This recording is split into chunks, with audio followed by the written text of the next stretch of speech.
Baik, teman-teman, selamat datang kembali. Pada kesempatan kali ini saya akan membahas empat saham perbankan yang terbesar ya. Jadi sebelumnya kalau kita perhatikan saham perbankan itu benar-benar lesu banget ya.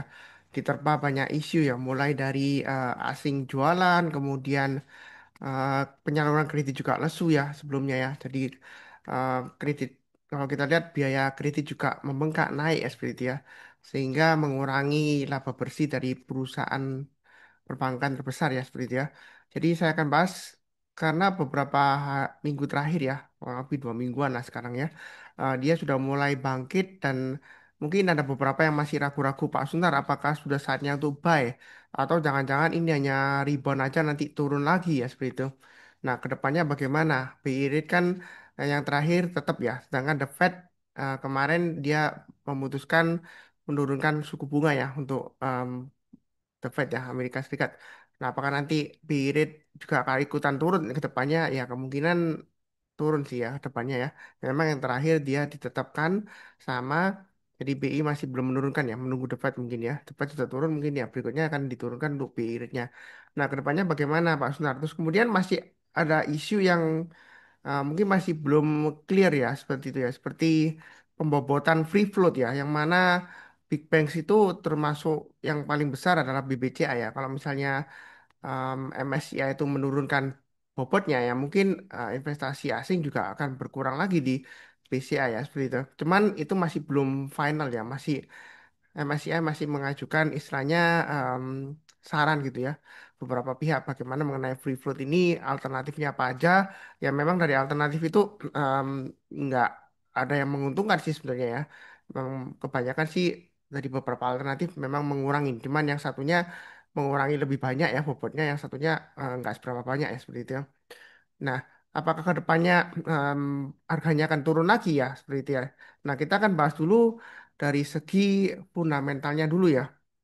Nah, saya memang bukan pure aliran fundamental ya. Cuman di sini saya akan tampilkan aja ya seperti itu ya. Jadi supaya Anda bisa puas. Nah, apakah fundamental itu masih tetap pengaruh Pak Sunar terhadap harga sahamnya ya? Nah, kalau saya sih memang aliran dari tren ya. Trennya saat ini dia sudah mulai bangkit ya, sudah mulai rebound ya. Jadi ini saatnya yang terbaik untuk mulai buy ya. Jadi seperti itu ya. Nah, mengenai fundamentalnya kita lihat aja dulu. Yang paling penting biasanya kalau saya lihat mengenai fundamental itu adalah pendapatan laba bersihnya atau istilah bahasa Inggrisnya itu net income-nya ya, bukan revenue ya. Revenue itu uh, pendapatan bank tapi bukan laba bersihnya. Jadi net income itu saya lihat dari laba bersihnya. Nah, kita bandingkan nah di sini saya menggunakan trading view ya. Ini berdasarkan TTM. TTM itu trailing 12 month ya, berdasarkan 12 bulan terakhir ya, seperti itu ya. Nah, ada beberapa data di sini memang belum diupdate. Yang diupdate hanya BBCA dan BBNI ya. Dan kita sudah tahu ya, Bank Mandiri yang terakhir dan BBRI memang laba bersihnya turun juga ya. Jadi kemungkinan ini chartnya masih turun ya nanti kalau diupdate ya. Ini di trading view masih belum diupdate. Nah, kalau kita lihat dari keempat bank ini ya pendapatan laba bersihnya net income-nya ini kalau kita lihat BBCA masih naik ya walaupun naiknya tipis ya 4% atau 5% ya gitu saya lupa ya seperti itu ya. Tapi dia masih naik dibandingkan dengan yang lainnya turun ya seperti itu ya. Jadi BBCA ini masih solid dan defensif ya. Nah, apakah sudah saatnya tuh buy Pak Sunar? Apakah sudah murah saat ini? Nah, sebenarnya kalau kita bicara mengenai murah, definisi murah itu relatif. Dalam arti kalau sebelumnya harga BCA ini kalau nggak salah new all time high sebelumnya di 10.950, kemudian turun-turun sampai sekarang harganya sekitar eh, harga sebentar ya, saya cek dulu ya. Sebelumnya BCA all time high-nya memang sekitar 10.950 seingat saya. Iya, 10.950 dan sekarang harga yang terakhir sekitar 8.600. Jadi kalau kita bandingkan dengan all time high sebelumnya ya dengan harga sekarang ya memang murah BCA ya seperti itu ya. Tapi saya akan coba mengukur definisi murah dari segi price to book value-nya ya. Ini net income-nya ya. Kemudian saya ganti matriksnya ke price to book value-nya. Yang mana harga saham yang terakhir dibanding dengan book value-nya. Nah, kalau kita perhatikan di sini ada empat perbankan ya, BCA, Bank Mandiri, BBRI, dan BBNI. Yang paling bawah itu yang BBNI. Nah, BBNI ini memang tadi dulu dari keempat bank ini dia dihargai paling murah ya, BBV-nya ya. Nah, seperti itu ya. Nah, kalau kita perhatikan di sini, nah BBNI masih tetap dihargai tetap satu ya. Berarti kalau kita beli di harga sekarang itu sama dengan harga book value-nya. Book value itu artinya kalau misalnya ya, misalnya perusahaan tersebut dilikuidasi per lembar sahamnya, maka kita akan dapat sesuai dengan harga yang kita beli di pasar saat ini karena BBV-nya satu. Ya, seperti itu ya. Jadi kalau kita perhatikan memang yang paling murah dari empat perbankan ini paling murah ada BBNI ya, seperti itu secara price to book value-nya. Nah, berikutnya disusul oleh Bank Mandiri, kemudian berikutnya lagi BRI, dan yang paling mahal adalah BCA. Nah, BCA ini memang dia paling mahal ya, seperti itu. Dari dulu dikatakan mahal-mahal, tetapi saya sering sebutkan sebelumnya ya di video saya bahwa BBCA ini salah satu saham yang anti nyangkut ya, sejauh ini ya. Saya bilang sebelumnya sejauh ini. Nah, kalau misalnya nyangkut di harga all time high-nya, mungkin Anda hold 1 atau 2 tahun, Anda bisa balik BEP ya di harga all time high sebelumnya. Nah, mungkin Anda nggak dapat apa-apa, hanya dapat dividennya aja yang lumayan ya seperti itu ya. Walaupun nggak dapat dari capital gain-nya seperti itu ya. Kalau misalnya dia balik lagi 1 atau 2 tahun ke depan. Tapi itu sejauh ini. Tapi apakah kedepannya akan dihargai semahal dulu ya kita lihat ya. Price to book value-nya ini sudah mulai rebound. Sekarang kurang lebih 3,83, 3,85 ini naik ya. Atau katakanlah sekitar 4 lah. Nah, 4 ini kalau kita mundur tarik ke belakang itu kurang lebih um, masih ya. Kalau kita lihat di rata-rata sebelum-sebelumnya waktu COVID itu dia turun sampai kalau kita lihat di sini sekitar 3,5-an ya seperti itu ya. 3,7 ya sebelumnya di sini ya. Pada saat COVID terus panik orang-orang jual itu PBB-nya 3,7 ya BCA ya. Kemudian dia berusaha naik naik naik gitu. Jadi rata-rata memang sebelumnya ya itu selalu dihargai di atas PBV 4 dan saat ini kurang lebih sekitar 3,85. Jadi peluang kenaikannya untuk BCA ini sebenarnya masih ada ya seperti itu ya. Nah, kalau yang lainnya bagaimana? Yang lainnya ya memang kalau kita lihat ya ini seperti contohnya saat ini untuk BBRI ya 1,88. Nah, sebelumnya kalau kita lihat pada masa COVID ya, itu paling parah di BBRI di 1,89 ya. Jadi harga sekarang itu sebenarnya sih secara price to book value ya, saya bilang ya, itu sudah murah. Balik lagi ke harga COVID sebelumnya ya. Nah, secara price to book value-nya. Nah, kalau kita bandingkan yang lainnya seperti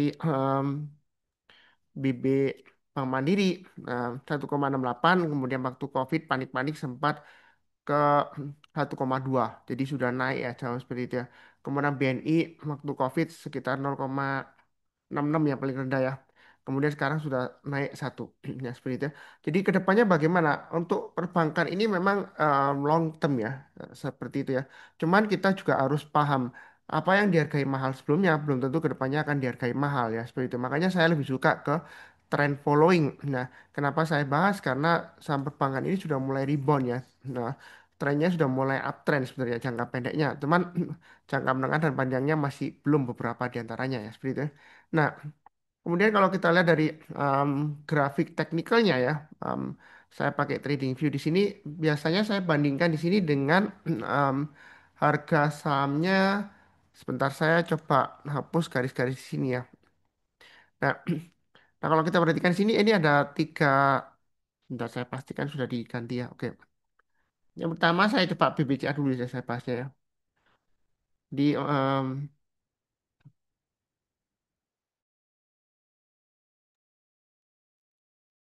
nah kalau kita lihat dari saham BBCA di sini, nah yang hijau ini harga ya, sahamnya dihitung kurang lebih 5 tahun yang lalu atau 1.180 hari trading yang lalu. Jadi kurang lebih sekitar 5 tahun yang lalu ya. Ini ibaratnya kalau misalnya kita hold BBCA 5 tahun yang lalu, ya sampai sekarang itu gainnya 33,13%, nah 33% ya. Jadi kurang lebih sekitar 6%-an belum ditambah dividen ya. Sebenarnya kalau buy and hold BBCA ini selama 5 tahun ya nggak rugi ya dibandingkan dengan suku bunga. Ya, seperti itu ya. Memang dalam perjalanannya sempat turun drastis, kemudian naik ya seperti itu ya. Bahkan sebelumnya kalau kita perhatikan dia sempat turun di bawahnya 8.000 ya. Dan kalau kita lihat petinggi BCA ada yang borong samanya waktu itu ya. Jadi untuk BCA ini masih solid ya, masih layak investasi untuk jangka panjang. Karena kalau kita lihat sejarahnya di sini, dia harga sekarang masih mampu untuk bertahan di atasnya 5 tahun yang lalu. Ya, jadi BBCA ini favorit saya dan porsinya paling banyak ya untuk saya pegang BBCA. Memang BBCA ini paling mahal ya secara PBV-nya. Cuman dia laba bersihnya masih tetap naik ya, walaupun mini biasanya dua digit ya umumnya banyaknya. Nah, yang terakhir hanya sampai 4 atau 5% saya lupa ya. Yang kurang lebih seperti itu ya. Jadi BCA ini masih cukup menarik. Ya, dia sudah mulai naik, MA20-nya mengarah ke atas. Memang dia masih testing MA200. MA200-nya masih mengarah ke bawah. Jadi kalau kita lihat di sini, sebelumnya ada penolakan ya. MA200 gagal, dia turun lagi. Apakah dia akan turun lagi? Nah, saya sih fokusnya ke MA20-nya. MA20-nya selama mengarah ke atas ya, dia uptrend-nya masih bagus. Kalau mau buy weakness ya tunggu di MA20. Tapi kalau tunggu di MA20-nya, ini jauh banget tunggunya di bawah ya. Ya, makanya saya tarik Fibonacci retracement di sini. Nah, kalau dari Fibonacci retracement 10.950 all time high sebelumnya dengan low-nya di sini 7.725 7.225 maksud saya. Maka kalau kita lihat dia sekarang sedang testing 38,2%-nya retracement-nya ya. Nah, berdasarkan ilmu Fibonacci retracement, kalau suatu saham dia berhasil rebound naik ke atas Fibonacci retracement-nya 38,2%, berarti dia sudah mulai bagus uptrend-nya. Kalau dia bertahan di atasnya ya. Seperti itu ya. Jadi kita pakai acuan 8650 ya. Sekarang dia sedang testing ya, naik turun ya. Jadi kita baiknya bertapa aja. Kalau dibilang ketinggalan nggak Pak Sunar dengan BCA? Nggak juga sih, karena kalau eh, kita bilang ketinggalan, ini masih belum berhasil naik ditutup di atasnya Fibonacci retracement 38,2% dari highest value sebelumnya dengan lowest yang terakhir. Jadi banyak bertapa aja itu saran saya ya. Jangan terlalu takut tapi jangan terlalu agresif. Yang penting pasang trailing stop dan stop loss. Saya juga nambah pelan-pelan ya untuk BCA. Ya tadi kebetulan ada yang tanya di grup saya apakah masih bisa nambah Pak Sunar untuk BCA. Ya banyak bertapa aja. Ya. Nah kalau kita bandingkan dengan BBRI. Ya, BBRI bagaimana? Ini sebentar saya coba hapus yang lain-lainnya supaya nggak bingung ya. Jadi saya tampilkan MA20, MA200 dan em, harganya sahamnya kalau dibandingkan dengan 5 tahun yang lalu. Jadi investasi jangka panjang di BBRI bagaimana 5 tahun yang lalu? Kalau kita punya hold ya persis 5 tahun atau 1180 hari trading lah hitungannya ya. Itu kita investasinya minus sekitar 7,8 sampai naik turun ya karena ini masih bergerak ya. Sampai 8% minus 8% ya seperti itu ya.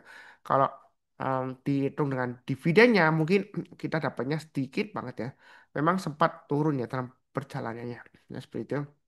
Jadi em, sebelumnya memang investasi di Big Bank itu em, menguntungkan ya seperti itu. Cuman ya sekarang sudah berubah ya. Kalau kita lihat dari awal tadi ya yang saya lihatkan grafiknya itu karena fundamentalnya menurun ya seperti itu ya dan juga mungkin asing tekanan jualnya tinggi ya seperti itu ya faktor eksternal yang sebelumnya diajar asing asing keluar mungkin asing lebih suka ke balik ke sama Amerika ya karena SPY itu selalu all time high terus didukung dengan faktor AI ya QQQ naik-naik terus ya all time high terus ya jadi orang-orang pada semangat ke sana daripada ke emerging market terutama Indonesia. Ya, apalagi mata uang kita masih tertekan juga terhadap US dollar. Walaupun US dollar sebelumnya turun, ternyata mata uang kita tidak berhasil untuk menguat signifikan di bawah 16.000.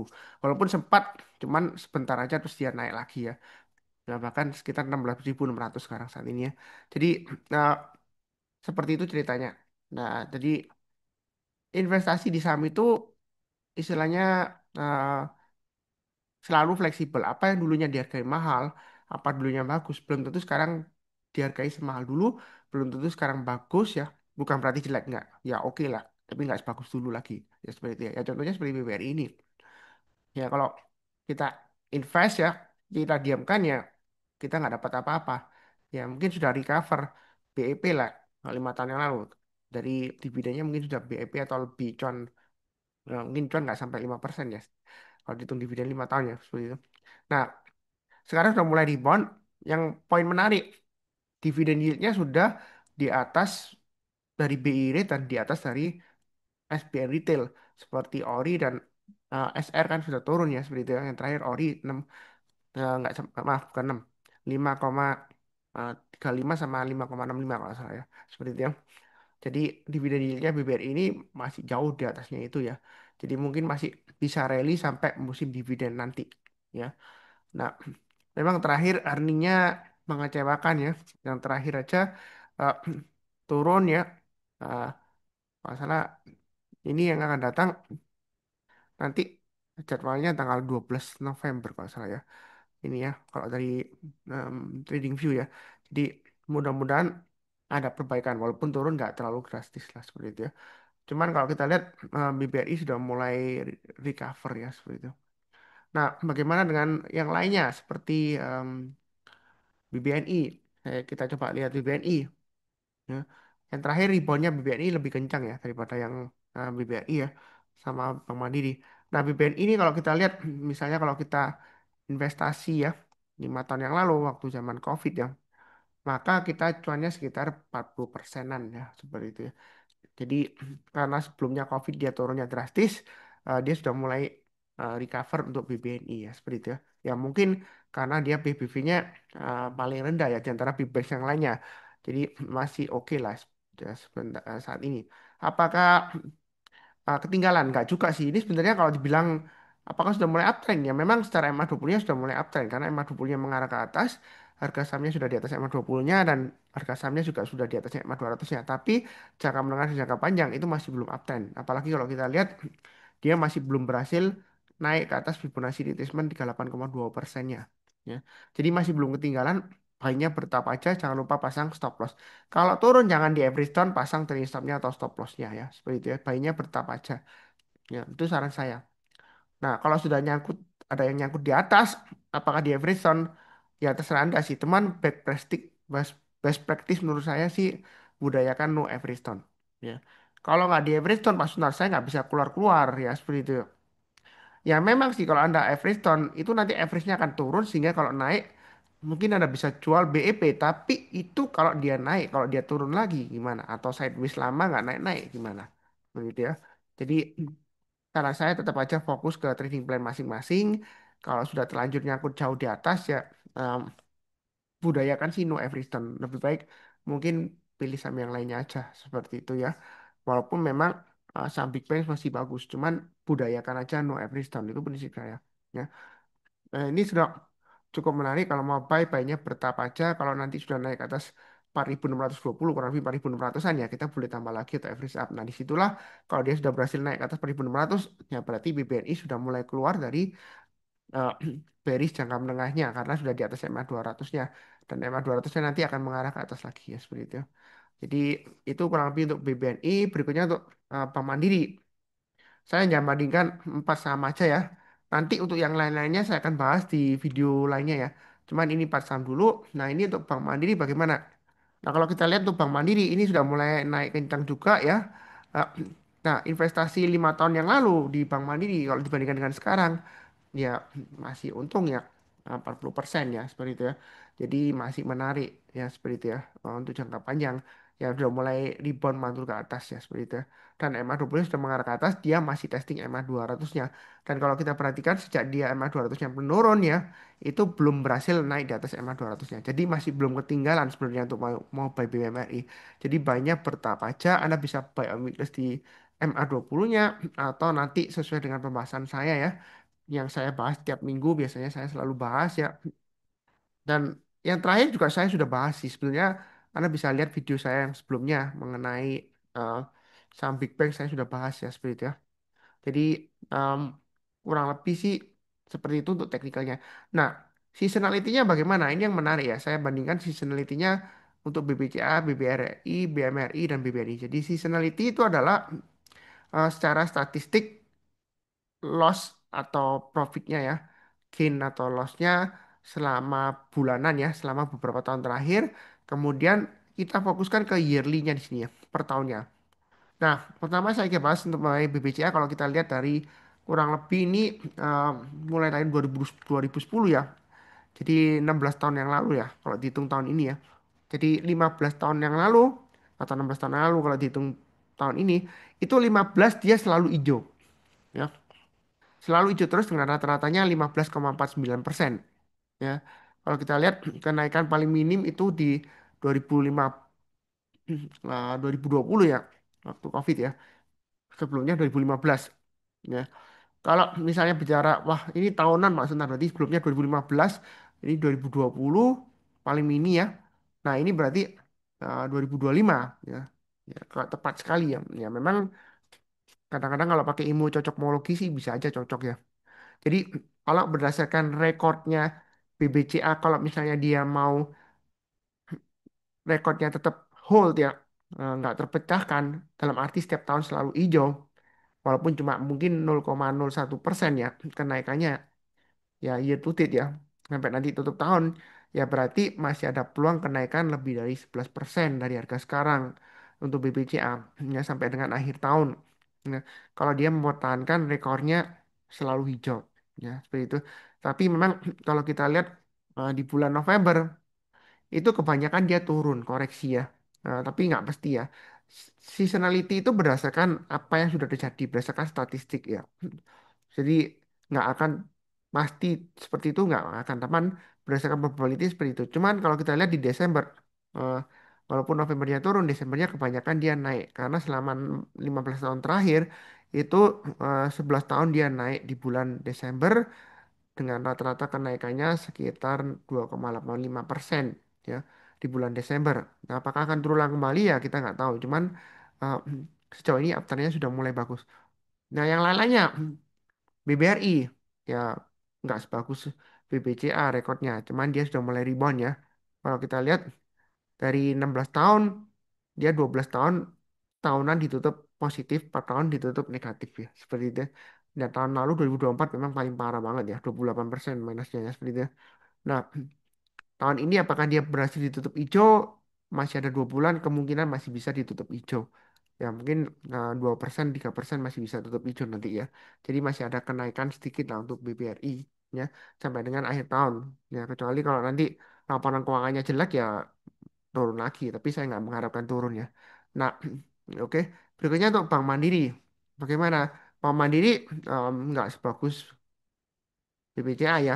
Em, Nah, BBRI memang nggak sebagus BBCA, tapi cuman Bank Mandiri ini lebih parah sendiri ya.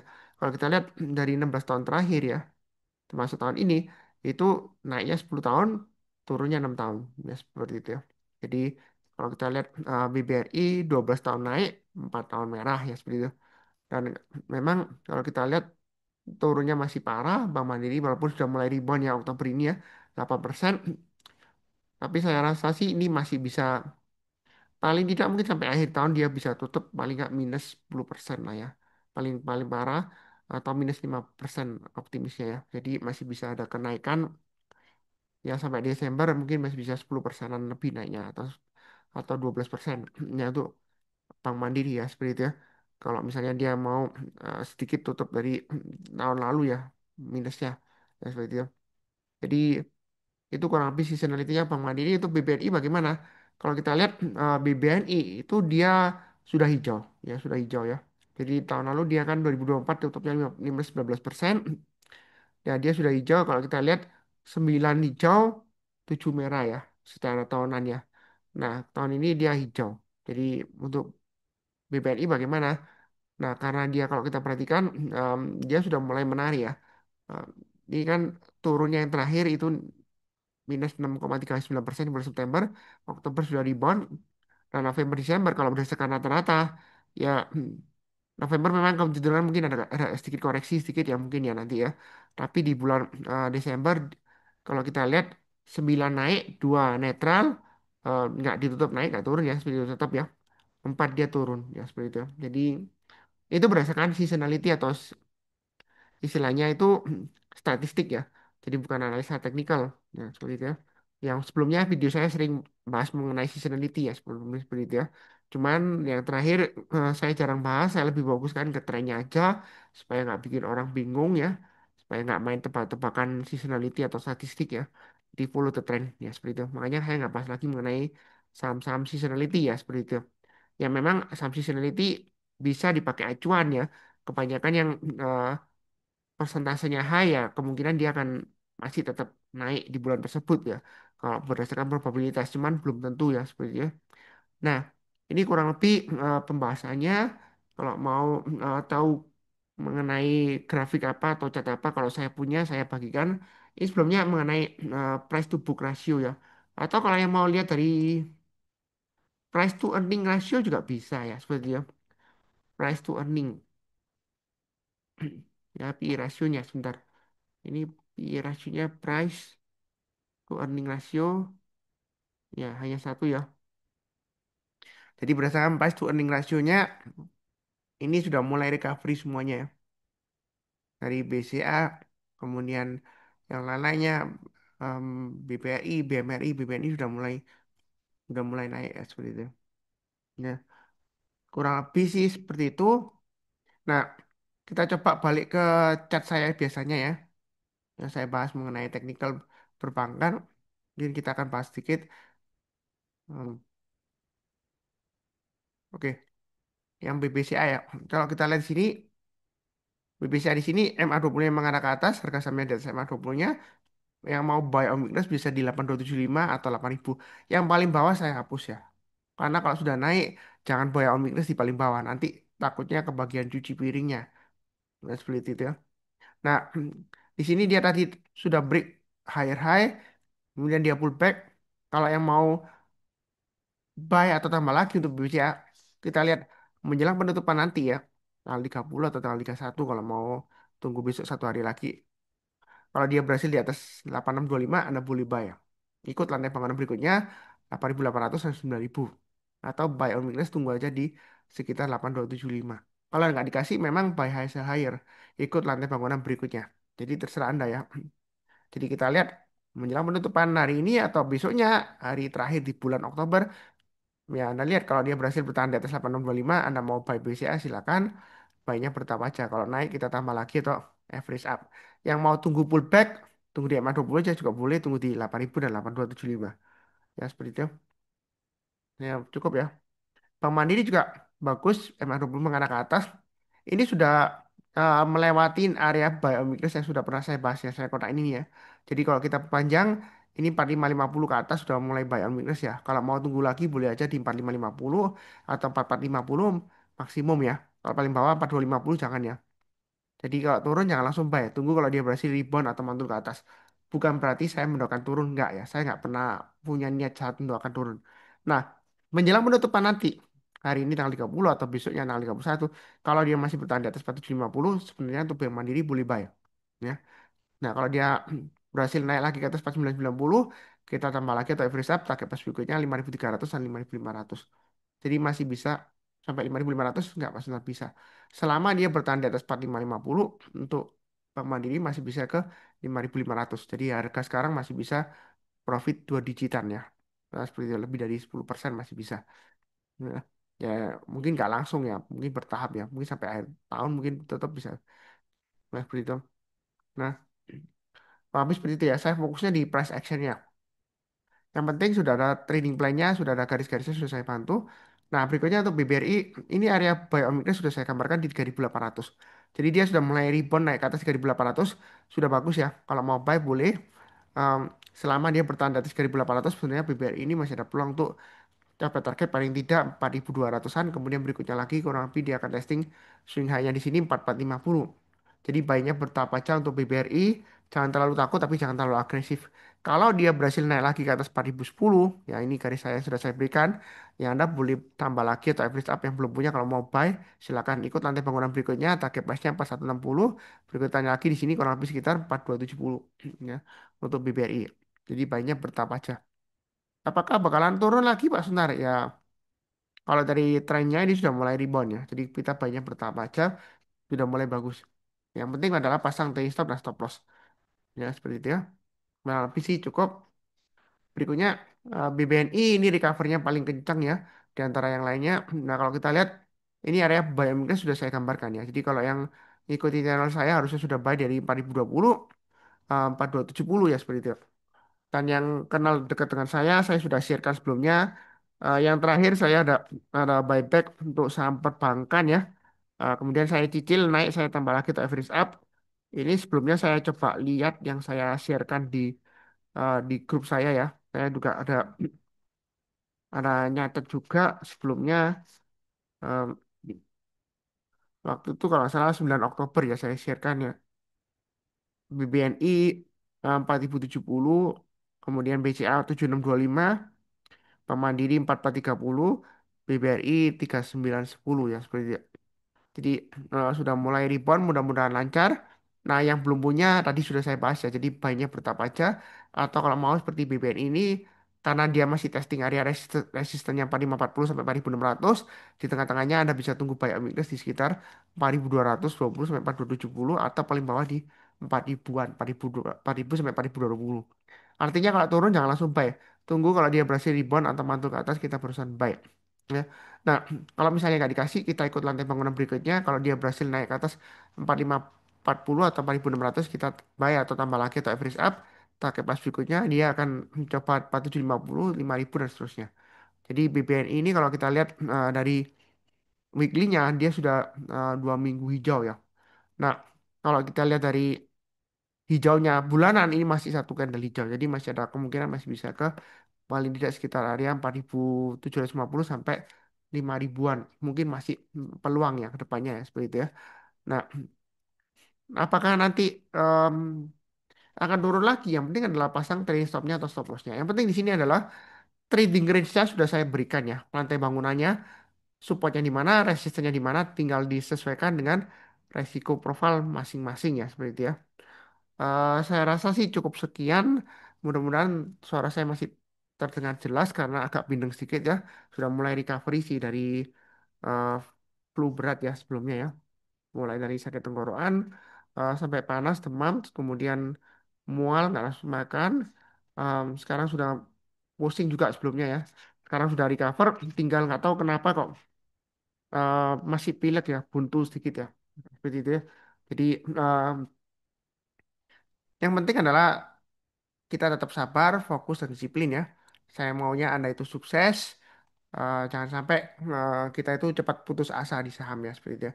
Memang sebelumnya mungkin ada yang nyangkut ya seperti itu ya. Cuman saya itu sebagai influencer, saya maunya Anda itu bisa sukses ya seperti itu ya. Jadi saya tetap akan berusaha untuk membimbing Anda yang terbaik ya seperti itu ya. Jadi saya lupa ingatkan di awal, ini bukan ajakan untuk membeli, bukan ajakan untuk menjual. Ya, saya nggak memberikan rekomendasi saham atau tidak memberikan analisa saham, saya hanya memberikan opini saham. Karena berdasarkan peraturan OJK, influencer sekarang dilarang untuk memberikan analisa saham atau rekomendasi saham kecuali kalau ada izin atau sesuai dengan profesinya. Seperti misalnya kalau analis di sekuritas, dia bisa memberikan analisa saham. Nah, saya adalah full time trader dari tahun 2013. Tapi saya berdasarkan Undang-Undang Dasar 45 Pasal 28E ayat 3, ya, perubahan terakhir ya, itu saya mempunyai hak untuk mengeluarkan pendapat dalam arti opini ya. Jadi opini, rekomendasi, dan analisa itu berbeda.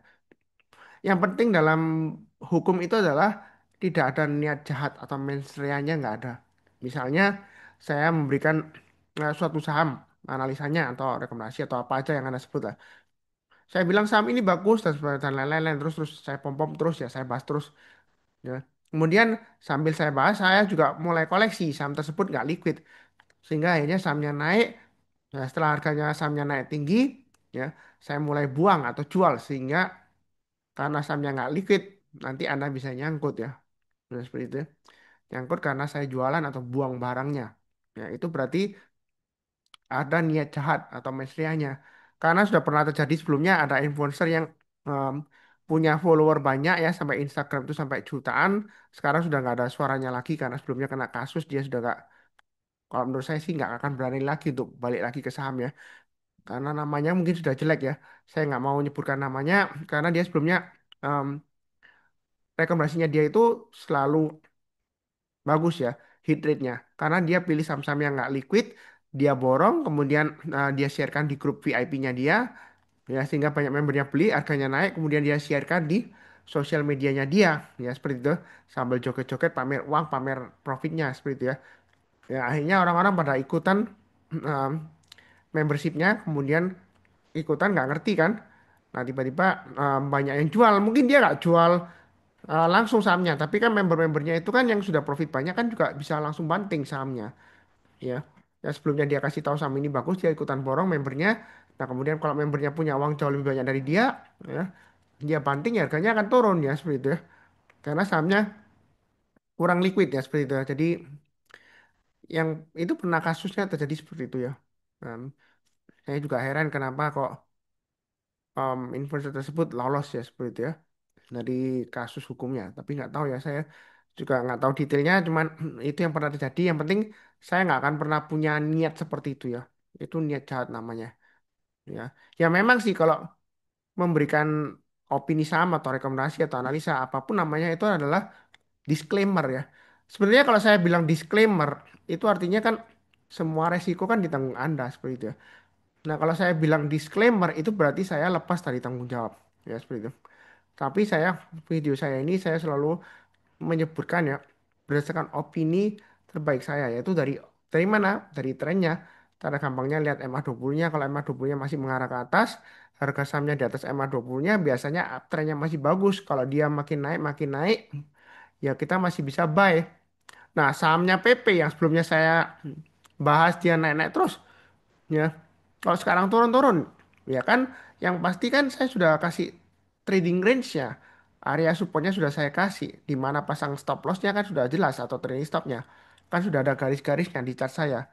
Jadi lihat dari acuan MA20-nya, kalau MA20-nya sudah mulai mengarah ke bawah, apalagi harganya turun di bawah MA20-nya, berarti Anda sudah harus exit dulu. Ya, ya seperti itu ya. Jadi sebenarnya di saham itu gampang. Yang susah di saham itu adalah kita nggak sabaran, nggak fokus, nggak disiplin itu yang susah. Ya seperti itu ya. Saya rasa cukup sekian di akhir video. Izinkan saya mendoakan semuanya selalu sehat, damai dan sejahtera selalu. Amin. Terima kasih banyak. Sekian, tetap semangat.